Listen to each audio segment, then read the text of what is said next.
Welcome to the Harmony Hill Harvest Podcast. One of our stated values is to labor in the harvest. And in this series of podcasts, we're going to be looking at and interviewing people that are on the field, laboring in the harvest. And today, joining me, I've got Pastor Ross Wellman, our missions pastor, and Mark Phillips, one of our partners in Niger, West Africa. Guys, thank you for joining me today. Thanks for having us. Today, what I'd like to do is talk a little bit about the recent trip that our team took to Niger. And obviously, as many who will be watching this will know, that trip had an unexpected surprise, a military coup. None of us had that on our bingo card here at the church.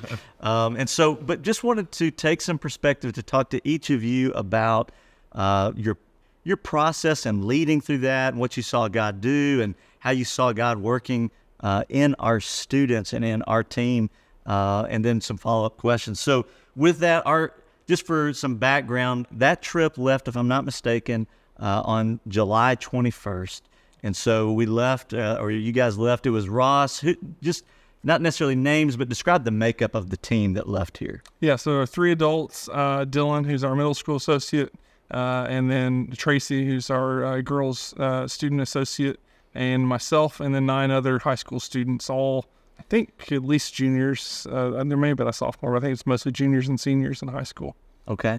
Now, Mark, you have been working, you and your family, in Niger for how long? Since 2006, so 17 years. So 17 years, and our connection with you actually happened with Ben Stokes when he was on the field, and y'all connected. Is that right? He and Melissa had come out to serve for a few years, where they became great friends of ours. We had like-minded ministries even when they were there, and then as they came back and transitioned here, as Harmony Hill was sending teams to work alongside the Fulani, that morphed into working alongside us as well, and the partnership's just grown. And then if that wasn't enough, then when we hired Ross as far as a connection, you and your family had a connection to Mark before you came here. Yes. Describe that. The church that we went to before, where I went in high school, and not in high school, college, and where Natalie went, they grew up. Mark and Parker were ministering to the students there at the high school, and I guess were you over high school and middle school? Just high school. Okay. And then when I first came to Living Hope, the church that we were at, that was the first place that I served when I got connected there as a college student. So. Yeah, so there's just been this web drawing Harmony Hill and the Phillips family and ministry to the Fulani people for quite a while. And so actually Ross and myself and Pastor Justin and his son Nathan went and worked with you guys for a pastor's conference about a year ago. Right.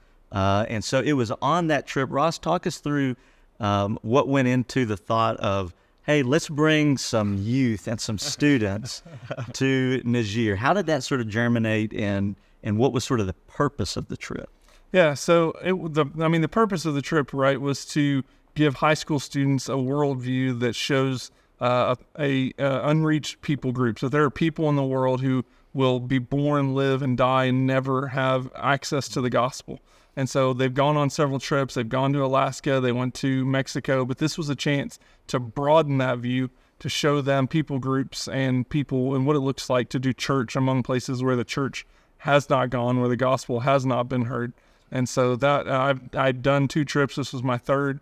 Got a good feel for what we thought life was like there. Thought this seems like a great place that we could bring high schoolers to. And I still think it is. Yeah, it just looked a little different on this third trip. But yeah, the main idea there was to broaden the worldview, to give them some context to these unreached people groups that we talk about a lot, but they may not have seen. Yeah. And so, Mark, when this team was coming, describe some of the ministry opportunities that were set up for them. Right. Through our local church, Église Gomni, we thought this would be a great opportunity to have outreach in the part of town that our church is planted. There's tons of kids, and those kids love soccer.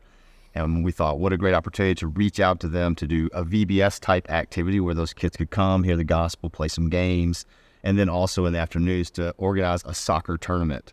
And so that was really the twofold goal of the trip as far as ministry activity was, how do we reach out to these kids and then provide an opportunity for them to hear the gospel through sports and through VBS. So the first few days of the trip, everything operated as normal. Yeah. And so what were you seeing, or what did you see, either one of you, in our kids as they were engaging this unreached group and playing soccer and doing these VBS activities? What were you seeing in those first few days of ministry? Ross, why don't you start with that? Yeah, I mean, it was pretty normal for what I've seen of student trips. I mean, the kids were connecting with the students and the children that were there, and I think they were getting to know them and understanding, okay, there's some language barriers here, but like we can play games together, and that translates. They got to do crafts with them, so they did like the salvation bracelets and got to explain the gospel through that. They acted out Bible stories, and so even though there was a language barrier, I think that people can tell that you care about them because you're willing to interact with them, to play with them. Like our girls growing up overseas as well, like when they couldn't speak, they could still play games, and so our kids were really interacting well with the kids that were there. The first day that we got there, we got to do church with Eglise Gomni, and that was really cool to see just different generations and how they're worshiping. I think Tyson got really involved and even played guitar with the worship band before we left. So yeah, I think the kids jumped right in, connecting with even the ones that didn't play. They weren't great soccer players, and I mean, I can't talk. I'm not a great soccer player, but they're better than me. But they still jumped in and gave it their full effort, and really were good sports about it. So Yeah, and what volunteer teams, our goal with them a lot of times is to provide access to and open up doors that were previously closed. And so even in the few days of ministry we had, even the soccer teams that we selected, it wasn't random. It was soccer teams primarily made up of Muslim guys, 18 to 25, who we think could build relationships with, follow up. The day of the Coup, when we were in ministry, was at a brand new location for us. We're excited, built this new partnership. And so all that to say, the volunteer team was doing exactly what we hope happens with volunteer teams. Yeah, that's what I've heard from our students. We'll have a series in which we'll talk to some of them as well, but what I've heard from them was exactly what you're talking about, is they were enamored by the culture, which is normal on a trip, but then moved into just this heart for the people, and then their own boldness to share through translators. And I know that new partnership you were talking about, we'll ask some students about their perspective too, but I know that this was sort of an area that you've not had opportunity to share in, and we had some kids share a little bit about that, Ross, that day where they shared in that new environment. yeah, so I remember being upstairs. I had gone back to get some crafts, so I wasn't there, but I remember we played Duck, Duck, Goose with the kids, but our translator didn't know the difference between duck and goose. I don't know if there's a lot of geese in Niger or not. So we played like Duck, Duck, Cat or something like that. But getting to watch, like, it started with the kids, and we were playing Duck, Duck, Goose with the kids. As we started to play, like, their parents started coming out and watching that. Some of the parents started to get involved in playing Duck, Duck, Goose. I know before, though, that while we were playing Duck, Duck, Goose, the other group was upstairs listening to a Bible story. And I think, did they do Abraham and Isaac Bible story? And upstairs, the group that started as maybe 30, by the time that Bible story was full on going, maybe 75 kids were crammed in this tiny room. And talking to the people who live there, these are kids that all come from Muslim backgrounds. Their families are completely Muslim. Most of them had not heard the gospel. So yeah, it opened a great door of opportunity in that new area. That's just amazing to me as a pastor, to know that we have high schoolers who have now shared the gospel for someone's first time in hearing it. And so one of the reasons for doing this interview and this series is to not miss something as huge as that moment and reality in the midst of another story. And it's still God's story too, but that's something that can get quickly overlooked. And that is just amazing. And we've talked about, why did the kids go? And there's things that we can't answer, but at the very least, 75 kids heard a gospel message that might not ever have. And that alone is something to celebrate. And so that's pretty neat to me. So moving into the story, I'm curious to ask some questions about how the coup and some things unfolded from your perspective of leaders. And so as a leader, you're not only dealing with the news and making decisions, you're also trying to help shape, how these students, how do they process, and how do you keep the Lord in the center of that? And then certainly, Mark, Mercy, you are not only trying to help this out, this short-term team, but then as things escalate, you're now having to also think, how do I care for them? I've got my ministry team, and then certainly your family, and all of these decisions are just converging. And so I'd be curious to just ask a few questions about that. So let's go back to the day that news breaks that a coup has happened. I believe, so Mark, we'll start with you. You sort of get that news. Walk me through what's going through your mind, and then, how you're relating that now to Ross and the team. So yeah, I think Duck Duck Cat was in full swing when I got the first text, and it was just the beginning. Something's happening at the presidential palace. We don't know what. And so monitoring that, staying away from that part of town, which is easy to do. That day went about pretty normal. We had that group in the morning at that new location. We'd started a soccer tournament in the afternoon. And by the end of the soccer tournament, it was clear something was going on at the presidential palace. As that evening came, we knew there had been at least an attempted coup. We shared that information with the students, with the team leaders, not panicking. We're just saying, this is Niger. This is part of our orientation was this is a dangerous place in some sense. And so it wasn't all that crazy. We're going to monitor it. We're going to go about, we're going to inform people and just stay away from certain areas. That was kind of how it began. Do you want to, from your perspective as a team leader? Yeah, I think something in the neighborhood of, are you serious? Yeah. Because I think the first thing you said, you texted me, I looked back at it, and you said, so it seems like there may have been a coup. We're still getting details, but we don't know yet. And I'm thinking, I'm thinking, of course this happens the very first trip that we take high schoolers on, but it's not out of the question. I mean, coups happen in Niger, so even the idea that there's been an attempted coup isn't necessarily out of the ballpark of normal. It was out of the ballpark of normal for me, but not for you. And so, but I mean, I was wondering, I was scared from the perspective of how parents were going to accept that, but I wasn't scared for our students. I knew that you guys knew how to walk through it. So I don't think there was ever a time when I felt like we were out of our depths because we had a partnership with you guys. But yeah, there was definitely a sense of, well, high school missions may be done on a hill unless we just go somewhere like, Hudson. But yeah, so describe for us, so you've texted Ross, what did that look like for telling the students, and how did they receive that?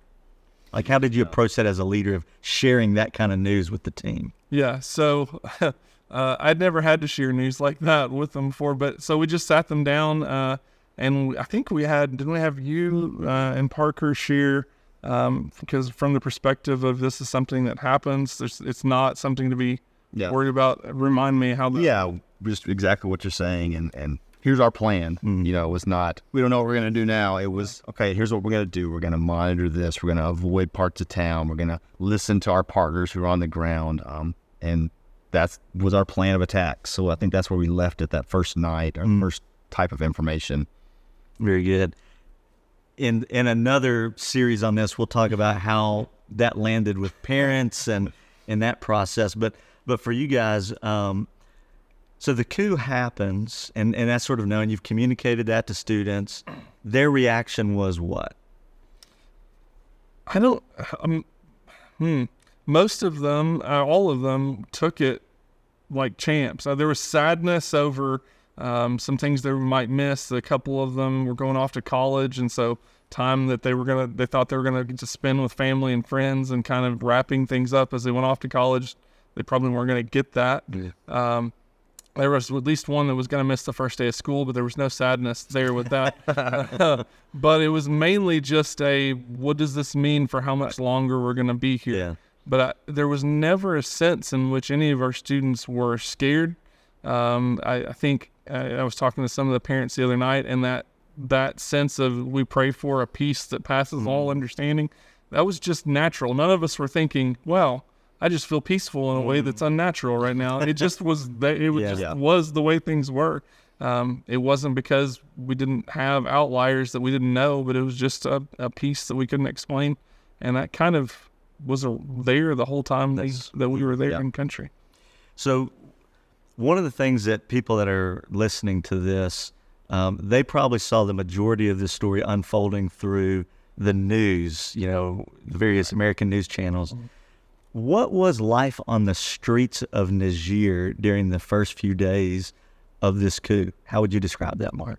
Well, you guys didn't see that at first. One of the precautions we took, we're going to lock the kids down at the compound. Yeah. That was the safest place in town. We said before we go anywhere, we want to know the situation on the streets. And so those first days, I was pushing out into different parts of town and really went about life as normal. We were shopping at the grocery store, going to the market, meeting with people. You would not know a coup had just happened from the state of affairs on the streets. There was the presidential palace where the president was being held, but other than that one area of town, life was pretty normal. And from within the compound, I know a couple times you went out with Mark as well just to get a sense. He's seeing it from everything looks normal, someone who lives here, but even from your perspective, when you would go out, did it seem normal to you as well? I mean, there may have been a few less people on the street than normal, but I mean, the people who were on the street were still selling things, still going and doing what they would normally do. So I know I couldn't see any discernible difference. And on the compound, there was obviously no difference there other than we were a little stir crazy at times because you had room to go around, play basketball, volleyball, those kinds of things. But obviously it was different from we wouldn't normally just sit on the compound. But I mean, normal life outside when I went out with Mark and when Tracy went out a couple of times, pretty normal.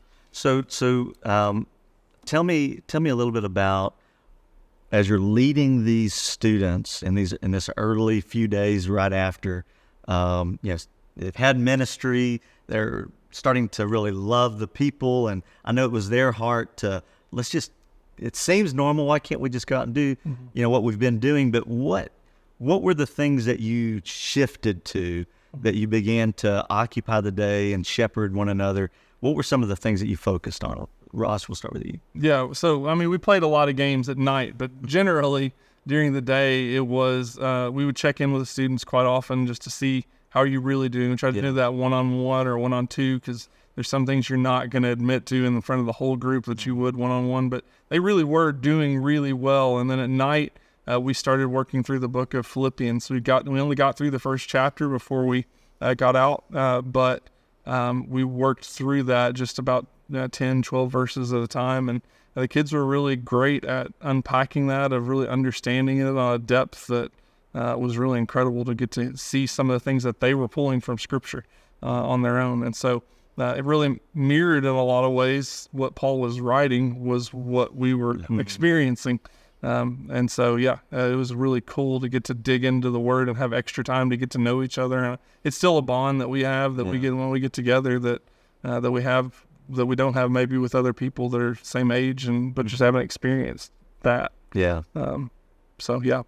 Mark, what you were really generous and helpful in also finding ways that would be helpful to get them not far but outside of the compound. What were some of the things that you were able to help the students go and interact with? Right. We were still able to go out and do some ministry alongside of our church. They were able to participate in a Sunday service and a prayer service. We have a brand new family that had just gotten to the field a few weeks before, and we're trying to set up a house and needed a lot of hands. And so those kids spent a whole day, 2 days, I guess, almost, scraping floors and just cleaning up and doing work that's not great and fun, but they needed to be done. And so they helped out with that. Yeah. So at a certain point, I can't remember all the exact days, but at some point, one of the sort of, watershed moments in our team story was and I believe it was a Sunday, I guess, because you guys had taken the team to church, and then there was a protest outside of the French embassy. Correct. Describe for those listening, just in terms of what was happening there, because the news had their story, but what was your understanding? And then also just proximity to, had the students not been at church, where they were in relationship to that protest? Yeah, had they not been at church, they would have been closer to it, probably between a quarter mile and half a mile away from that. They still would have been safe. It was isolated. It was specific to the embassy. They probably would have heard things, though, maybe smelled tear gas. So I think throughout the whole process, one of God's kindnesses that we saw, that we were at church worshiping, praying when those things were going down. And so as far as things that the students saw, there really was no traumatic things that they witnessed firsthand. And so I think just one of the many kindnesses of God for us to be at the church when that event happened. So from that point within the country, I guess a sort of a pushback against French government and sort of leadership began. And would you tell me if I'm wrong, but was that sort of a turning point where things, again, day to day in the streets, it was not the change, but just the climate in which you began to see, okay, not only for our team, but for your team living in Niger and your family, that things, you started paying attention differently? Right. When coups have typically happened, they are inter-Nigerian. This was the first one that branched out and became an opposition towards the French. That wasn't even the stated goal at the start. When that happened, the international community gets involved. And so now there's threats being made. We're going to come in and take out this guy. We're going to come in and take over the country. And so that was really where, not what was happening, but what could happen seemed scary. And there really was an urgency. And all the embassies began to evacuate. People began to talk about getting out. That was really the first talk that had happened. People were just waiting for the airports to open. But once now this group of international countries is saying, no, we're going to come back in and give power back to this deposed president, that was when some fear set into what could happen. So at some point, but in that series of events and shortly after, if I'm not mistaken, you got a call from an office from our capital here in the States. Describe who called and what the nature of that call looked like. Yeah, I was driving back from Fofo Taco and my phone rings, and it's a guy from the State Department actually said he worked for Ted Cruz's office. He wanted to check in on the status of the kids. Is everybody safe? Tell me about where they're at. Give me an update on how they're doing. What is your plan with them? And so it was good just to be checked in on. And then he said, I want you to know this is our top priority, is getting these kids out. And began to communicate with him multiple times a day until they actually took the flight out. Yeah, that's just so amazing, because you got that call, and then, excuse me, I had a call. I was driving as well, and it said U.S. Capitol. I thought, I probably ought to answer this one. And so it was just really interesting to see how those government officials, government officials take a beating for a lot of things that some deserve, but in this case, those representatives really were looking out for their constituents and made a big deal. And that was just amazing that they somehow got your number there in Niger, West Africa. And so that begins to take shape. And so things begin, things are sort of in a routine. If there's opportunity to go to a missionary house and serve, or to the church, and then in the evenings there's games, there's Bible studies, there's prayer time. But then all that sort of changes again when we get a call. First, I believe they call it the U.S. Embassy in Niger reached out, sort of giving you a heads up. Talk a little bit about what that call was about. Yeah, well, all the way up to when they evacuate. So I got a call. We actually just planned to have the kids over to our house that night. We bought a bunch of food. It looked like we're going to be in country at least 3 or 4 more days, and so let's go stock up on some food. And I get a phone call. It says it's fluid, but there's a chance that there's going to be a flight out this evening. And so just get everybody ready. Maybe tonight it's going to go out. And so we decided to pivot from eating at our house. We're going to go down to the guest house and tell them that news. By the time we get to my car, I told Parker that. My phone rings again. He says, actually, you've got about 3 hours. You need to get them to the airport for this flight. So now we're speeding to the guest house to tell them this news. By the time I get to the gate of the guest house, they say, you have 30 minutes, and they need to be at the Italian embassy. And so we race down the hill. We're screaming at everyone, you've got to go, you've got to go. There's wet clothes coming out of washing machines being put into bags. People were in pajamas and different things, and it was a bit of chaos. So it went quickly. All that to say, it was we were hoping, the guy that called me said maybe this is going to happen soon, but it happened very fast. Yeah. So Ross, you're there. It's sort of a relaxed morning. People playing games, even some pranks, and then you get a call from Mark. And walk us through your side of that conversation. Yeah, I was walking out of one of the guys' rooms going to play a prank on the girls who had just played a prank on the guys. And there's Mark looking at me and said, you have 10 minutes, get everybody packed, you gotta go. And so I was yelling then, and my clothes were all over, and so we were just throwing things in backpacks. I think the girls thought that me telling them we were going to leave in 10 minutes was the return prank. So some of them were trying to ask, is this a prank? And I'm like, this is not a prank. Get your clothes or you're not going to take them with you. And so we got everything packed up. We threw it in cars. I think goodbyes were very hasty. I think Tracy had just said that morning that this was her nightmare, being told you have 10 minutes to leave and not getting, and then that's what happened, exactly what happened. But yeah, so that's what those minutes looks like of getting into cars and leaving. Yeah. So yeah, Mark comes in, you got 10 minutes and you convince everyone that you are actually in serious Ross mode, please pack your stuff. And so at that point, do they get in cars with you, or have you now handed them off? No, we needed to convoy them to the Italian embassy. And so we got 4 cars, we loaded everybody in, and then at the busiest time of day, we're trying to get to this embassy as fast as we can. I'm getting calls from the American embassy. Where are you? They're not going to wait. We got to go. That was probably one of the most stressful moments of the whole process. I didn't know that was happening. Racing through town, trying to keep everybody in line. We get to the Italian embassy, and it's just rush, hand them off to Italians, and then they're on a bus leaving us. And that was it. It all happened in 15, 20 minutes. Really fast. It was crazy. Wow. So for you, I'm gonna settle here for just a second.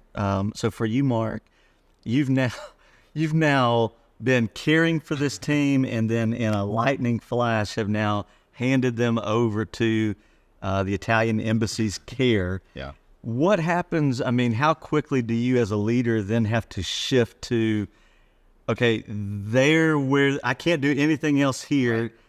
Right. How fast and what starts processing as soon as that door is closed? Yeah, as the door's closing, we needed to get our team out. At that point, we weren't 100% sure whether we would leave, but we wanted to make that call for our teammates, and so moving them out. So the contact that I had gotten with the State Department because of the Harmony Hill connection, I figured I had his phone number. I might as well use that, and so he became a lifeline in a sense because I was asking him, what does he know about upcoming flights? And he actually ended up being the guy who helped us get out as well. So yeah, instantly shifted gears, and through the whole process working with our team and our church about potential outcomes. But yeah, as you were talking with your team and sort of making, as you said, making that decision, hey, you guys are going to have to get out, we're working things out. These are people like yourself that have committed themselves, planted themselves in Niger, and certainly in some ways even now, but certainly then there was no idea of, we don't even know if we're coming back. Like, right. What are you saying to them? What's their reaction? Or is it just happening so fast that all that processes later? Yeah, I mean, for them, they're looking to us. They're taking their cues from us. And so we told them, you're not going to base your decision on what we do. It's not a one-to-one. We've been here 17 years. You've been here 3 weeks. We have connections. We have the language. We have the culture. And so we didn't want them to have to weigh that. Should I go or should I stay? And so we said, as your leaders, you're getting on the next flight out. You don't have an option. And I think that helped to just pull that off them so they didn't have to make that and bear the guilt that we're very, in a sense, even now, I mean, we had just worked with our church talking about a theology of suffering and God's sovereignty in trials. And just to be honest, it was hard. And there's thoughts, and I still have I ruined my witness in a sense? As soon as trouble hits, I got on a plane. They can't do that. And so the Lord's been kind and working through that with us. But we didn't want them to bear that. So we made that call for them. So, yeah. And then, so Ross, as Mark gets you guys and sort of gets you shoved into the Italian embassy, from a leader perspective, what were you seeing in the kids? Was from what I understand, this is sort of that whole journey was really the first time that stress really bubbled up in their world. How were you trying to focus and give us a play-by-play of what you were doing as a leader in our team in that process? Yeah, I distinctly remember getting in a car with the Jessies, and I forget who all was in that car. There's a couple of youths, and I think maybe Tracy was in that car. And as we were driving past people on the road, looking at this 99% of a population who has little to no access to the gospel, what our kids were noticing and what I was broken over was not, we're getting out of here. It was, they're not. And they still have little to no access to the gospel. There's a church here and they will be bold to share, but it's a massive task for the amount of believers that exist in Niger. And so I'm super proud of our students and our team as that was what was on their mind, these people. I remember praying for the people of Niger and just praying that they would hear the gospel.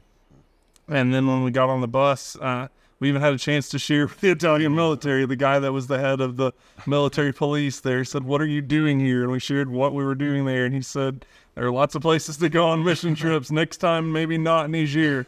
And I think I nicely told him, he looked like a guy that you had to say things nicely to, even if you disagreed, that, we're probably going to come back if we get the chance to do that. But, so yeah, I think just a sense of almost more heartbreak than we would have had if we had gotten to stay, because we felt safe where we were. Yeah.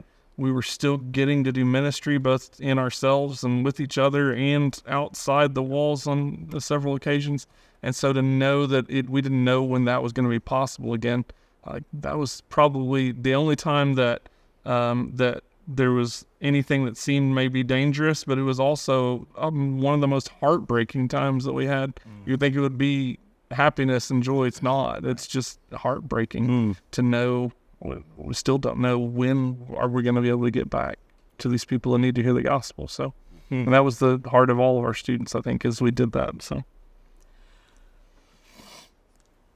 we're coming to a conclusion here.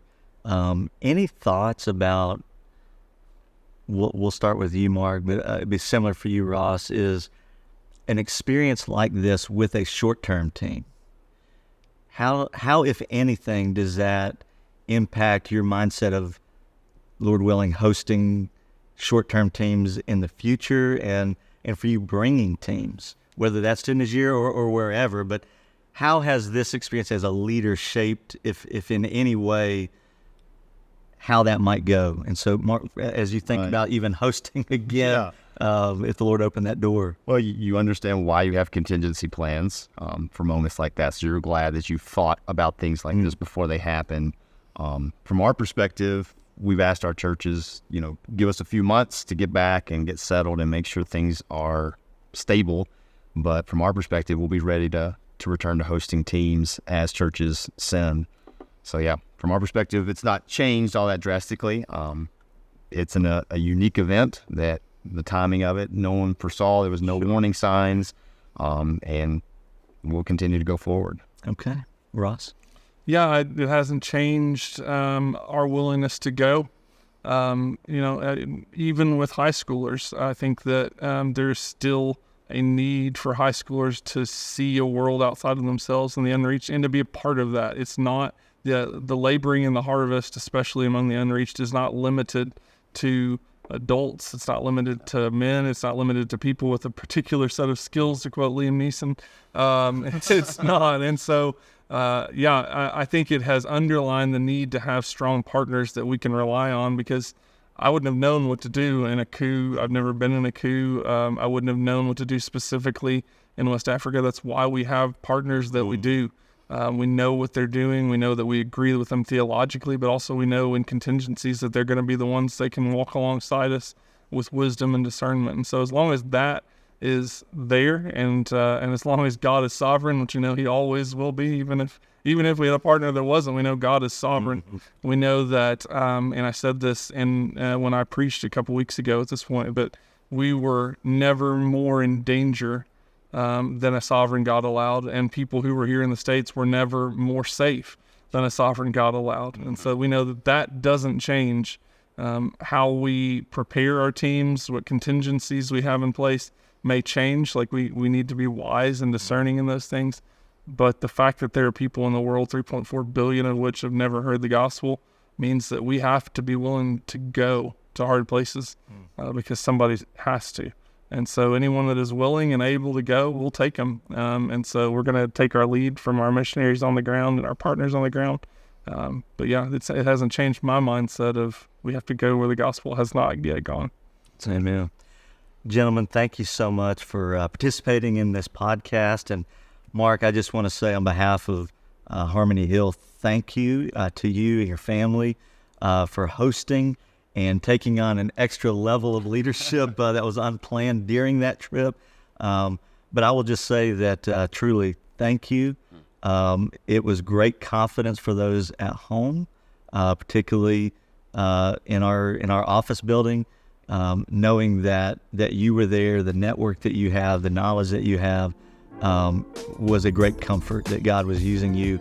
And Ross, thank you for leading our team, both shepherding to take them, but also shepherding them through, and then honestly even afterwards. And so all that's really important. So thank you so much for taking time to listen to our first edition of the Harvest Podcast, a missions podcast of Harmony Hill. If you would you like, share, subscribe, all of those things so that you can help us beat the algorithms and make sure that this gets out to as many people as possible. Thank you so much again, and I look forward to seeing you the next time you're on the Hill. Well, greetings, Harmony Hill family from Niamey, Niger. As you hear the calls to prayer going up, I'm standing here on top of the Axis offices, and there in the background, not too far from here actually, is where I was at 6 months ago with the team from Harmony Hill when we first heard the news of the coup. And as you guys know as well as anyone, those were some dark and difficult days, and yet days the Lord used and continues to use to bring about His good and His perfect plans. When we were with you guys back in October of last year, we had asked you to pray along with us that we'd be able to get back here as soon as possible. And in God's grace and His perfect timing, we were able to come here the first week of December. And despite some of the inconveniences that come with still having closed land borders and a junta leader, life remains stable and pretty normal. So thank you guys so much for your continued prayers for us and for our ministry. And we'd ask you to pray even tomorrow as we begin a 3-day training with brothers from the villages. And in God's kindness and perfect timing, again, as I'm making this video, some of the guys that will be coming tomorrow are the direct fruit of Harmony Hill. Guys who came to faith and were discipled by teams that came out from Harmony Hill to invest in the work and the ministry here in Niger.